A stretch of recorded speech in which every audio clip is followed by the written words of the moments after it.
Let's bring in psychotherapist and author of the book Till Death Do Us Part, Robi Ludwig. Robi, why? Married 28-year-old sending these shots to a 15-year-old. What's going on? Well, it's interesting. There are some teachers that will do this to get revenge against a partner who's not treating them right.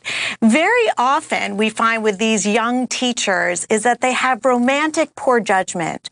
Sometimes they feel they're falling in love with these students. They like the idea of being noticed and somehow getting the attention they feel that they can't get from the outside world. This is probably a woman who's used to getting a lot of positive attention. And it's very possible the only way she could get that was from her students, and this student in particular. And again, a 15-year-old. Correct me if I'm wrong. I mean, we deal with similar cases, everything from a similar age. Oftentimes, these young women in late 20s, early 30s, they're married. Are you finding any themes that's, that take us to motive? Because that's the question. We're like, why are you doing this? Yeah, I think the studies tend to reveal that these are women who are looking for intimacy that they can't find elsewhere. It's not that they're pedophiles. They aren't becoming teachers because they're attracted to children. They don't see these kids as kids. Sometimes these teens present in a more mature way. Sometimes these teens are seductive.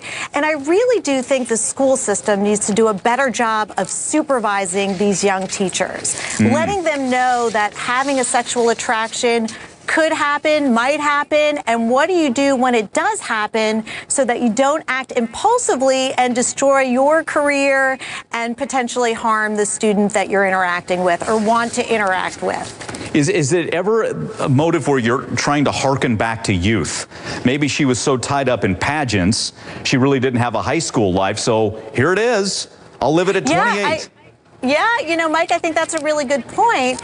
In many ways, these teachers are emotionally immature, so they feel in sync age-wise with the students they're interacting with. And yes, you're absolutely right. Sometimes it is trying to recapture the glory of youth or trying to go back to an earlier time that felt more successful for them.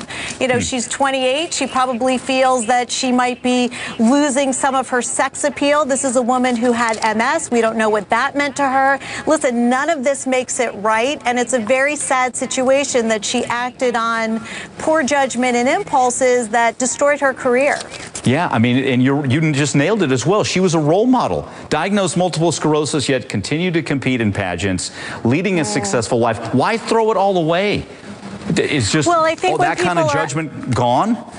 Yeah, no, I think when people have that romantic intensity, that's why they call it romantic poor judgment, they act on these feelings believing that perhaps it'll work out in the end or that they'll be happy. And so they're really not thinking in a cause and effect kind of way. That's how the more mature person acts, or the person who has better supervision. They say to themselves, oh, if I act on this feeling, it's not going to be good.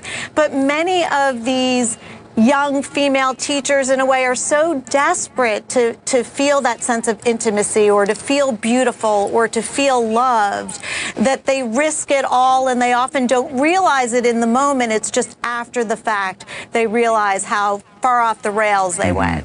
Yeah, well put on that one. Do not listen to that voice of restraint. Robi, always good seeing you. Yeah. Thanks again.